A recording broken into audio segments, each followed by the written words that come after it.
I'm Mike. I'm Sam. Let's get into it. Anything's possible. Anything's possible! All right, so starting off with our first story, we're going to be talking about some leagues suspending their operations. First off would be the XFL. So the XFL suspended all operation and laid off all their employees, and they actually have no plans for 2021 to return. So that's pretty upsetting. Sam, your thoughts on that? Yeah, R.I.P. XFL only played 5 games. I mean, it wasn't the best football, but it was tolerable to watch. I enjoyed watching some of the games. Yeah. Sad to see it go. Yeah, they had some really serious donors. They had ESPN, CBS behind them. They actually had a very concrete start, a concrete platform, and a very, very well-funded league, unlike the AAF and the XFL that preceded it. A lot of people had actually high hopes for the XFL 2.0 to succeed, and it looked like it was really good, but no one foresaw coronavirus, and really just such an unfortunate time for a new league to start up because there is no chance of them surviving this. Yeah, I think, just poor timing. They really had like their everything mapped out pretty well. They had I like new rules they were creating, and they're being very like innovative with football, trying to change it up and get more people to enjoy watching the games.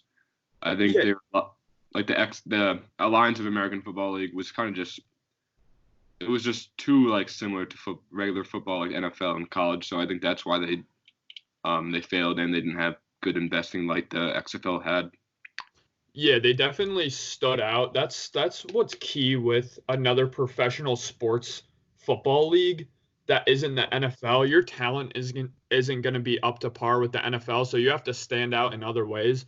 And I think the XFL recognized that and did a really great job at that. And another thing that really had me hoping for the XFL that would succeed, and I think a lot of other people, is that just this offseason, I think 8 or so players from the XFL got signed to the NFL.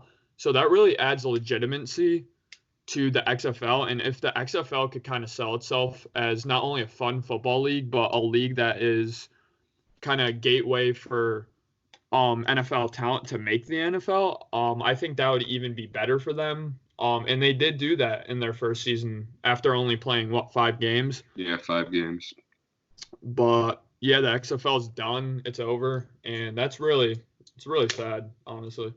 Yeah, I mean, you saw like their best player, PJ Walker, like instantly get signed to the Panthers when everything went down.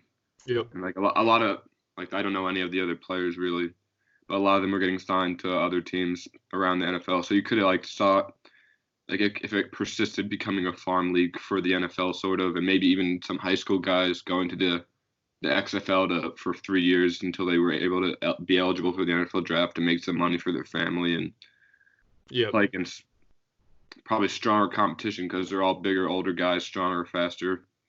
Yep.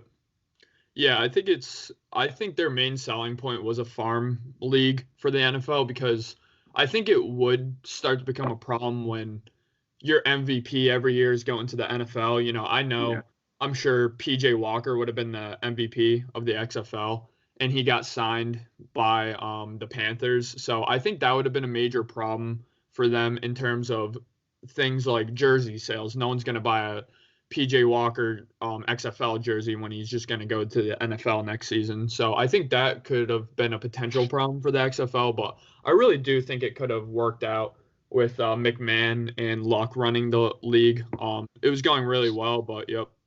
Yeah, and then also 2020. Jordan Teamu, he was a really good quarterback as well. He's got signed by the Chiefs. So like their quarterback play was already lacking, and then as it is, so even when your top 2 quarterbacks are gone already, like that's hard to keep the same level of competition. Yeah, for sure. They would have definitely. It's always with football. The main thing with football is quarterback play. It makes or breaks a game. I even know some Jets games this year seemed like XFL games with their quarterback play. Yeah.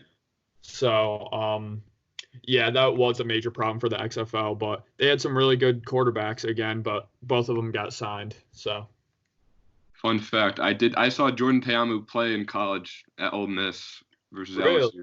Yeah. Oh wow, when was that? I went a couple of years ago. It was Ole Miss LSU. It was a night game, really fun, great Wow, atmosphere there. that's cool. That's But cool. Yeah, I think he has an outside chance of making the Chiefs roster. I'm not sure who the backup quarterback is on the Chiefs off the top of my head. I'm not sure either right now. But yeah, I appreciate Andy Reid and the Chiefs organization seeing somebody thrive in another football league and saying, "Hey, let's bring this guy in. Let's try to develop him Yeah. and let's try to give him a chance." Obviously, they're not bringing him in as a starter. Neither is the Panthers with PJ, but I think they both have chances at being backups, and you never know. Matt Rule, I think, really likes PJ Walker. Obviously, he coached him at Temple. Um, Yeah, that's Obviously, they just signed Teddy Bridgewater to that big contract, but I think it's not out of the realm of possibility that Rule brought him in to be the starter one day.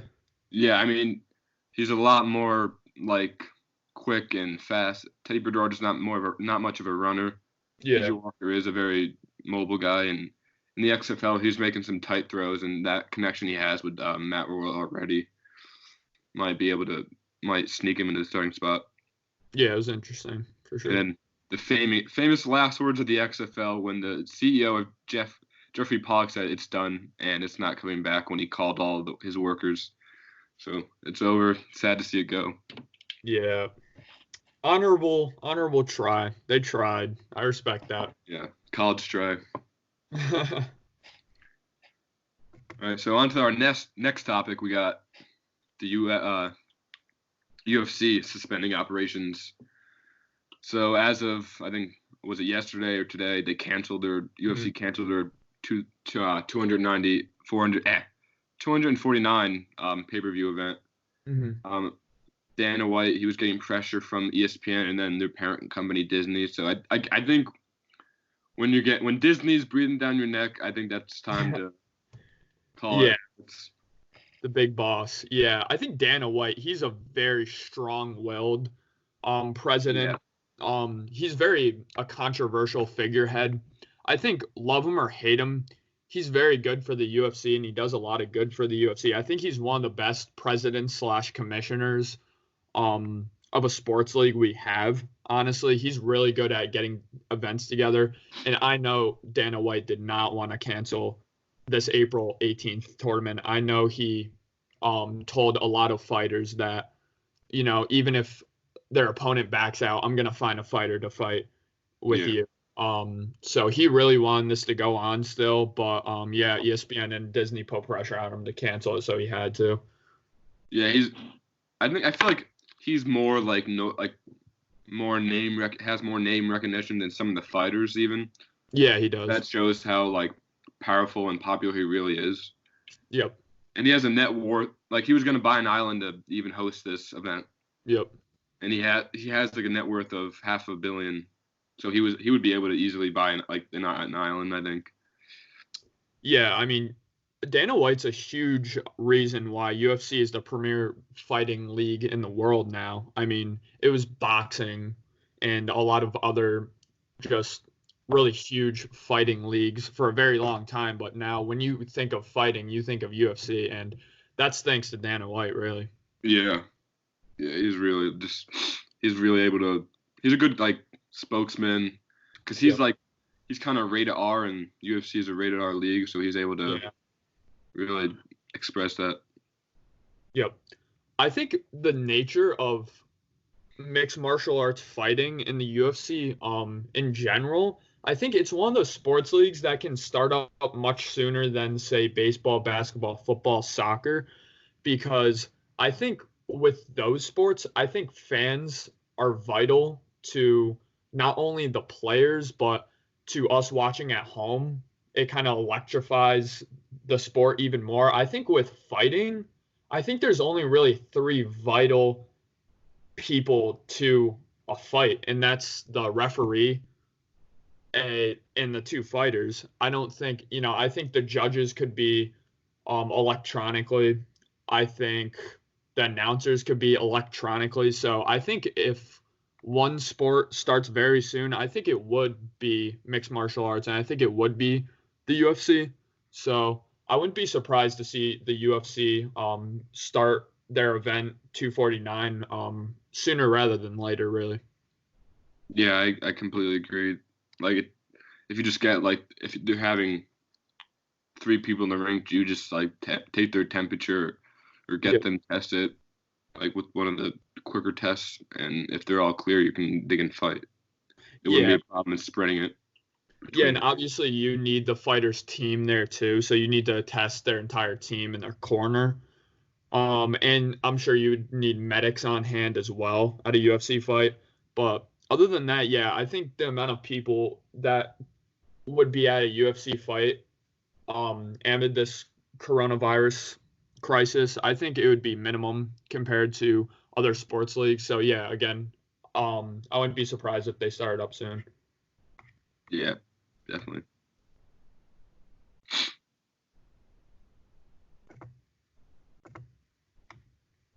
So going into our next topic, me and Sam are going to look back at arguably the first super team to ever be assembled, and that was the 2008 Lakers. Me and Sam are going to be talking about whether the 2008 Lakers were a bust or not a bust.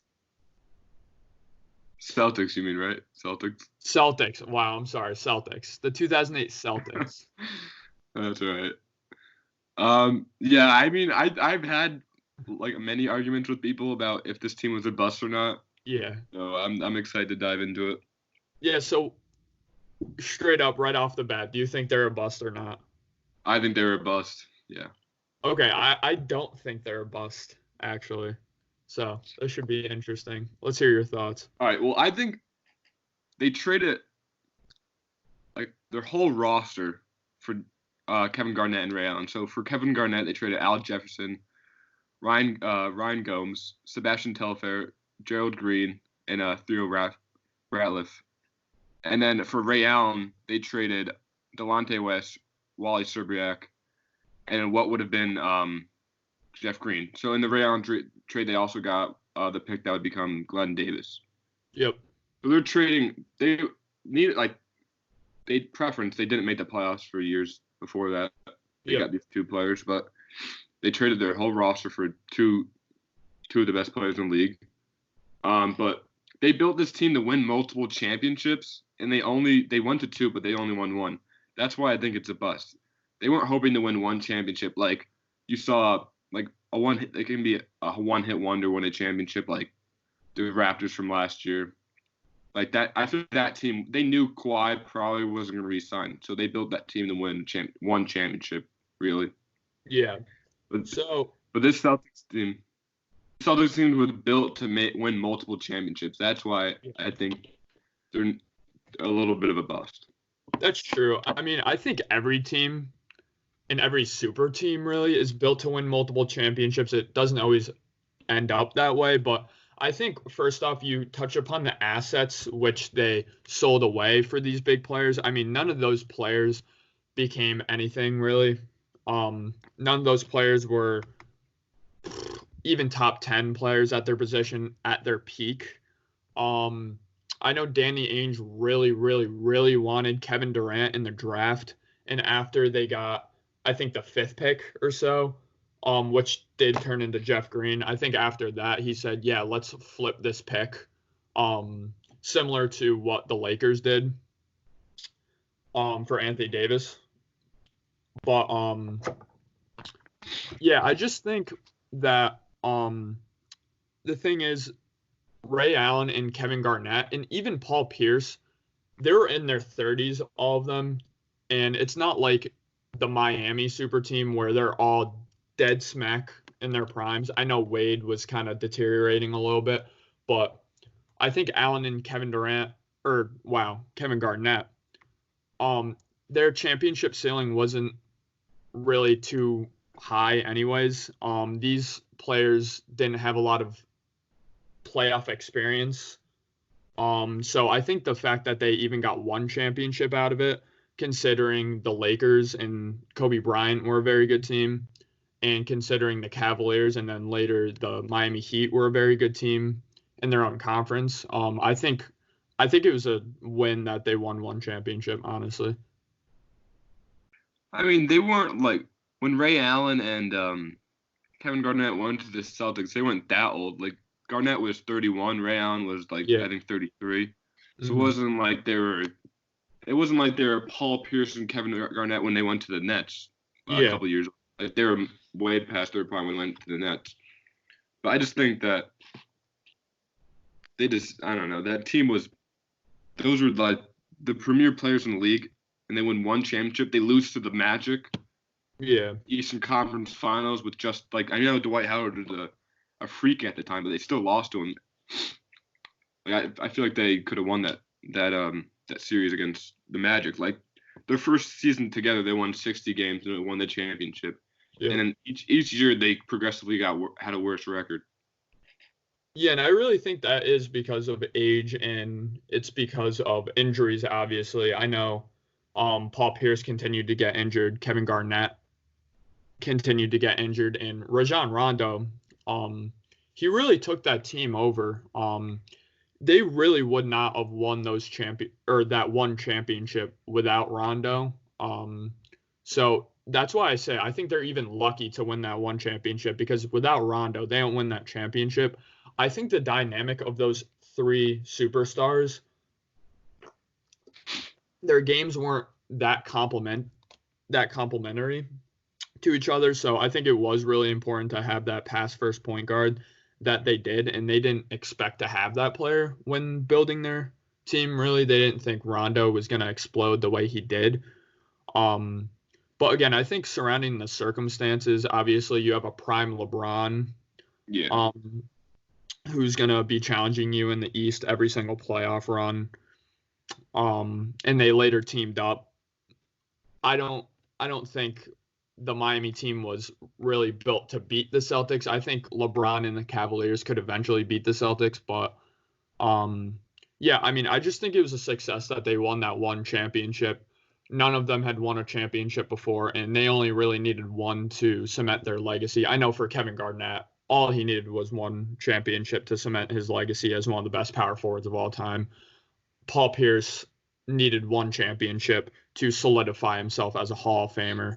Ray Allen needed one championship to solidify himself as a Hall of Famer. Obviously, he went on to win another one with Miami, but I think one championship, obviously, it would be great to win multiple, but I don't really think that team was built to win multiple championships. But even if they didn't have Rondo on that team, like you said, that Rondo helped like bring them to a next level. If they didn't have Rondo, they wouldn't even won that one championship. Yeah. So like I don't know. I think Danny Ainge wanted to put all of his cookies in one basket and try to get these three superstars or two superstars because they already had Paul Pierce. But I think he was anxious because Boston, a historic good basketball team. Yeah. So I think they were trying to win a championship because they haven't won one for quite some time before that. So I think they were.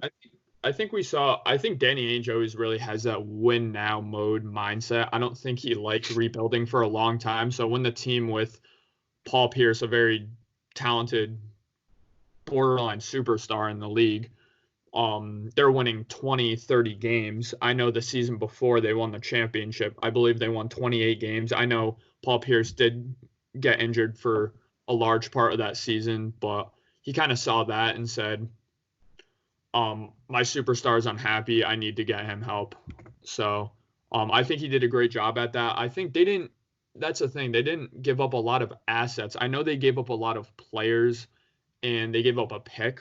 Yeah. But you got to look at who those players are and what that pick turned into. And Jeff Green, he was a good player. He ended up playing for the Celtics, actually. And Delonte West, like those players aren't really big name, even third or fourth options on a team type players. So I really don't think they gave up too much for those two other superstars to pair with Pierce. So I think that super team for the Celtics, while obviously it wasn't wildly successful, I think it was a success. And I think same could be said about other super teams like the Heat. The Heat obviously the famous not 5, not 6, not 7, not 8.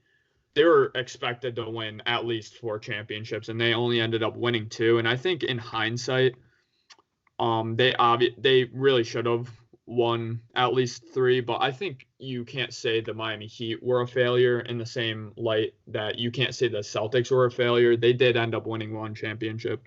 So Yeah, but the Celtics rode that wave out with. I mean, like the Celtics organization rode the wave out until they were all aged. Like yeah, the Heat could have kept going, but LeBron left. yeah. Super team could have lasted. Who knows if LeBron stays, how many more they would have won. Yeah, LeBron saw the writing on the wall. He saw Wade, his health was deteriorating. He saw Bosch, his health was deteriorating. The Heat were the oldest roster in the league. You got Shane Battier, who's going to retire, Mike Miller, who's going to retire, Birdman, who's going to retire, Ray Allen, who's going to retire. He kind of saw the writing on the wall and said, I got to go somewhere else, because I really don't think the Miami Heat would have. They definitely would have retooled if LeBron signed another contract going into the 2015 season. But I don't know if LeBron is sitting up here with 3 championships right now if he stayed with the Heat, honestly. Well, I think if he re-signed with the Heat, Pat Riley would have made moves to make him happy, because it's LeBron. You're not going to put a you got to have a great supporting cast around him. You're not going to have like sub like G League players around him. Yeah. I think the 2008 Celtics are actually really, really similar to the 2015 to 2018 Cavaliers teams. Actually, not only by how those teams were brought about, but even the structure of the team. Now I know not Paul Pierce, but Kevin Garnett and Ray Allen, they're both traded for. But with the Cavaliers, you have one really, really good player who is being wasted on a really bad team. Same with the Celtics. And that team went out and got 2 really, really good players to complement that player. Obviously, Kyrie Irving and Kevin Love are complements to LeBron, not the other way around. And both teams ended up winning 1 championship, and both teams ended up being viewed, in my eyes at least, as a success. But yeah, if you go from 28 wins the last season to 60 plus wins in a championship, I think that's a success.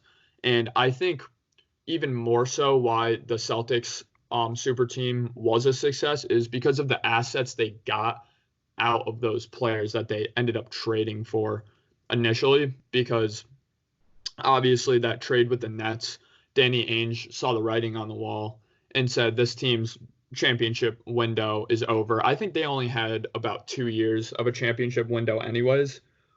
Those 2 years they did go to the finals, but they ended up flipping them for all those picks that ended up being Jason Tatum and all these really good building blocks that they have right now. So that's another reason why I think that super team was a success, because of what they got out of those players. Like the Miami super team, when LeBron left, that team was just kind of in ruins. And the rebuilded Miami Heat team you see now, that had nothing to do with the super team. But that Celtics team you see now is still very, very thanks to that super team they once had. Because without that super team, then we wouldn't even, Jason Tatum wouldn't be a Celtic, and all these players wouldn't be in position that the Celtics have right now. I agree with that they were able to they were able to fleece the Nets. Yeah. Like the amount of draft picks they got. But I just think that team, I just think when you get that group of superstars together, you're not with the hopes of winning 1 championship. You're like, your eyes are on having multiple banners. Yeah. So I just think that if they were able to win, I think just 1 more, because I think two, like you said, with the Heat, they won 2. That is a successful team. But if they were able to win 1 more, I know they went to 2 finals, and then they went to the Eastern Conference Finals, I think 3 times. They lost to the Heat twice, and the Magic. Yeah, I just think that first season with the super team with the Celtics, I mean, they're hitting on all cylinders.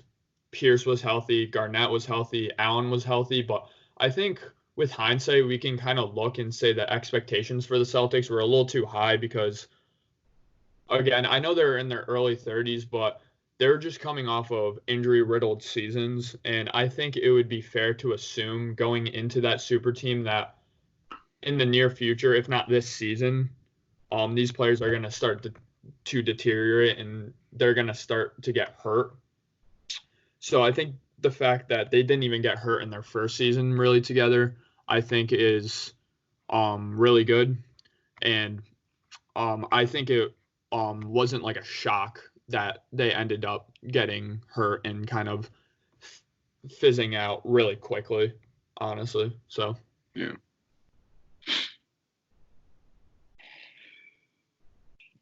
All right, so you want to go? You want to take this one? Yeah, so that'll wrap that discussion up. So with our final topic, we're going to put a graphic up on the screen, but me and Sam are going to do a quick little build your team with $15. So you have the $5 category, the $4, the $3, the $2, the $1. You can see all those players. So what me and Sam tried to do, not necessarily pick all the best players, but we tried to pick the best starting five that not only have the best players, but that would fit together the best. So you want to go first? Yep, I'll go first. So out of the $5 group for point guard, I got Stephen Curry. Okay. I really went at the $2 category. Most of my players come from that. For center, I got Jokic. Okay. Power forward, I got Blake Griffin. Shooting guard, I got Bradley Beal. Small forward, I got Paul George. Okay.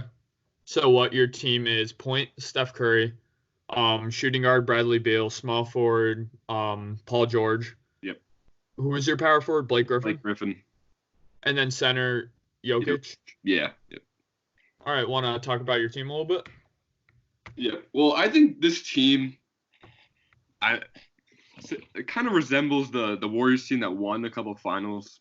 Yeah. Like you got Curry, obviously, but you got like Bradley Beal, who is like a Klay Thompson who can get you, like he's a great spot up shooter. He can get you like 30 points with like barely like just catching and shooting. And Paul George, he's a great stretch. Like, he can shoot the ball, play every like all over offense, and then he's great on defense. KD was like a great rim protector with the Warriors.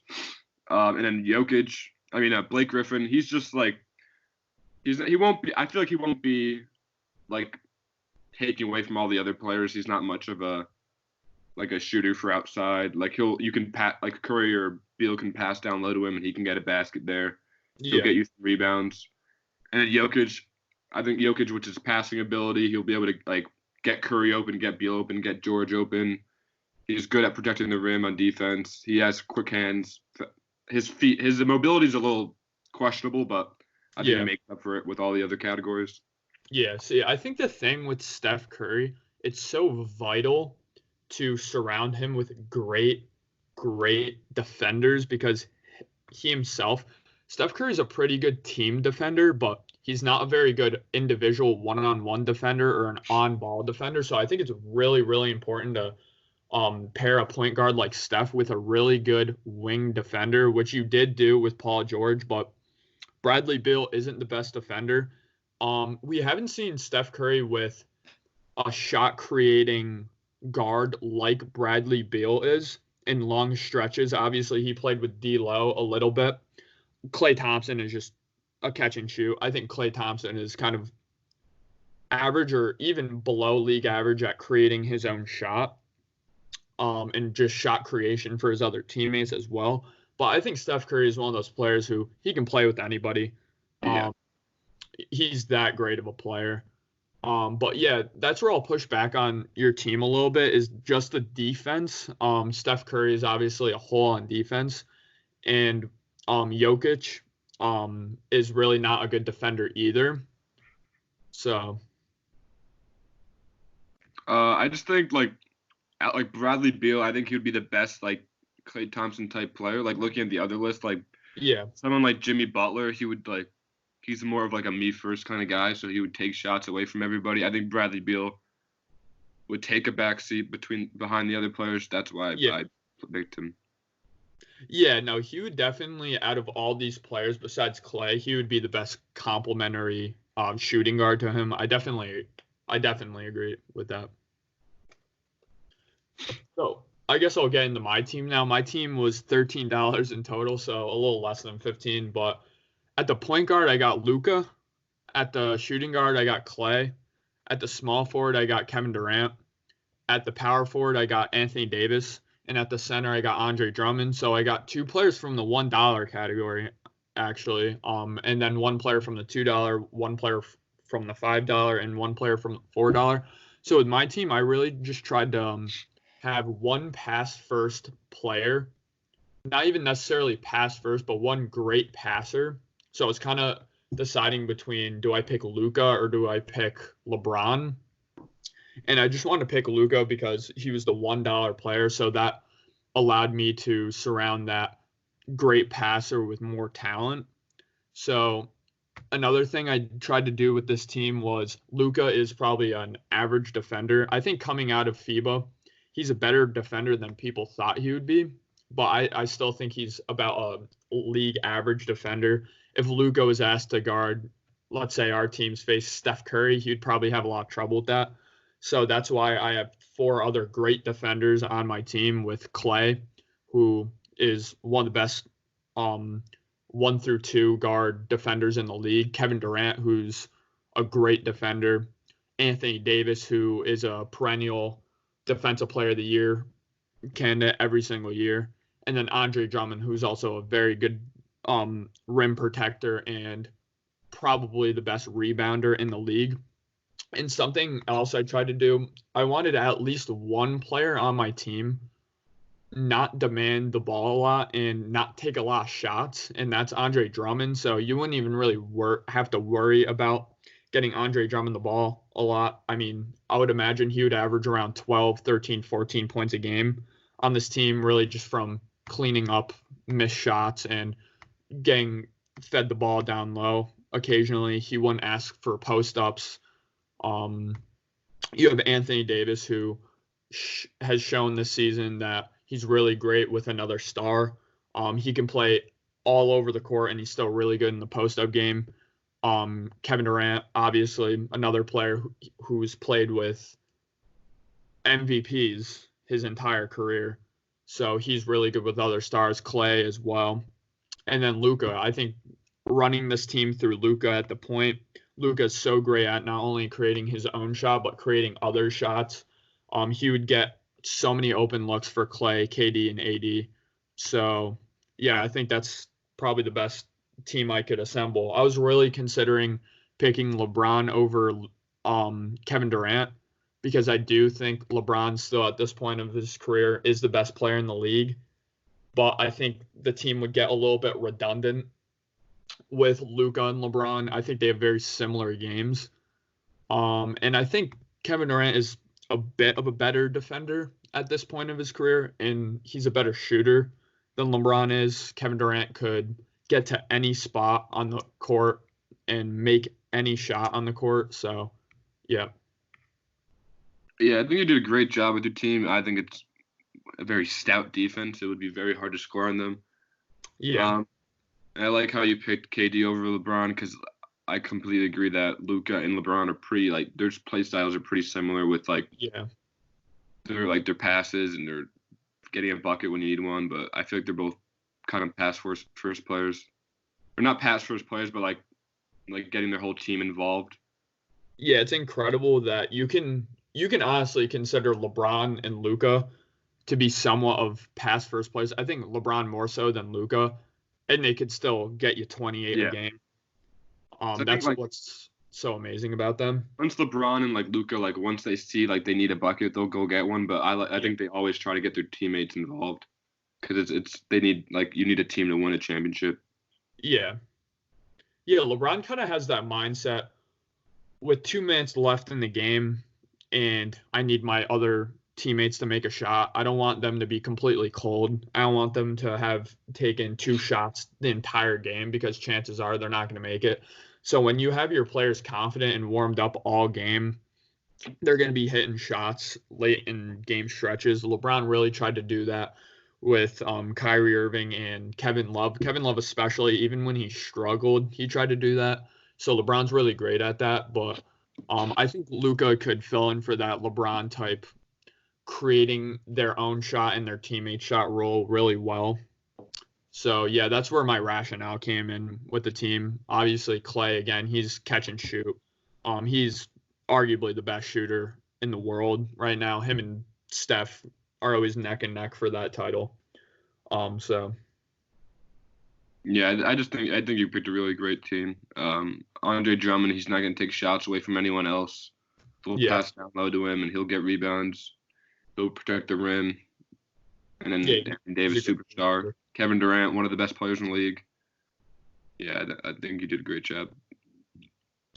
Yeah, and I think really those superstars that we picked, Kevin Durant and Steph Curry, they're proven. They're proven at the highest level. I think James Harden and Giannis, they've shown a little bit of weakness in their game come playoff time.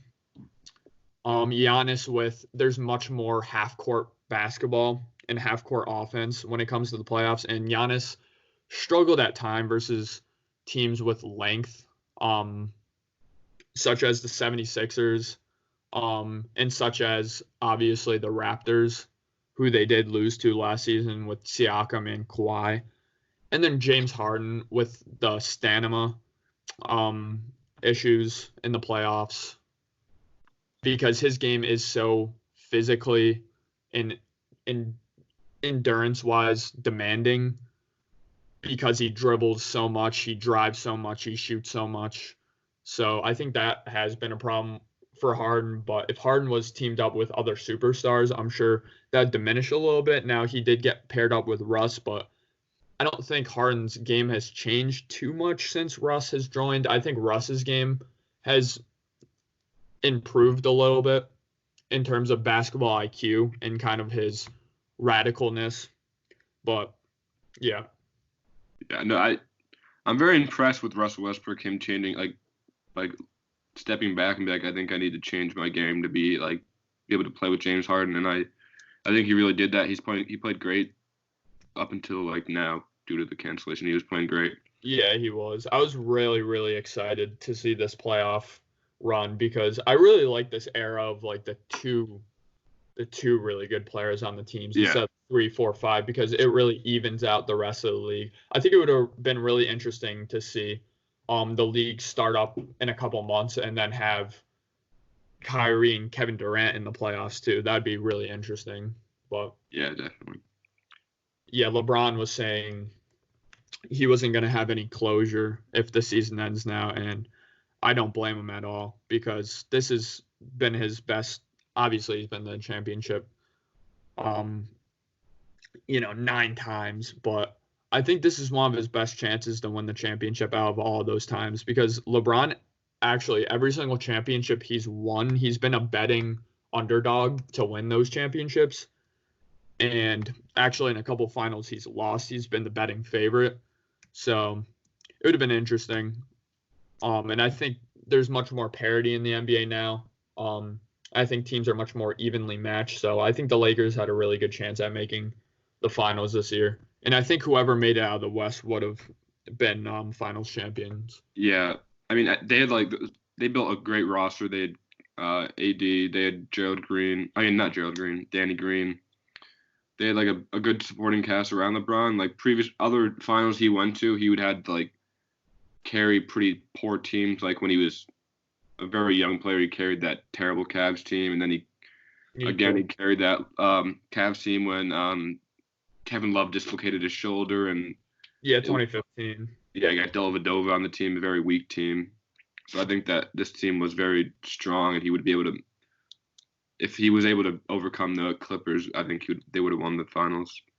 Yeah, that could be a case, or that could be a topic for another episode as well, we can dive into should LeBron have won the 2015 Finals MVP over Andre Iguodala. They were close in voting. He actually got more MVP votes than Steph Curry did. That's how great he played in those finals games.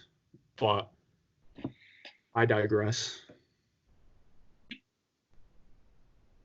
Well, thank you everybody for watching. We hope you enjoyed, and we'll see you in the next video.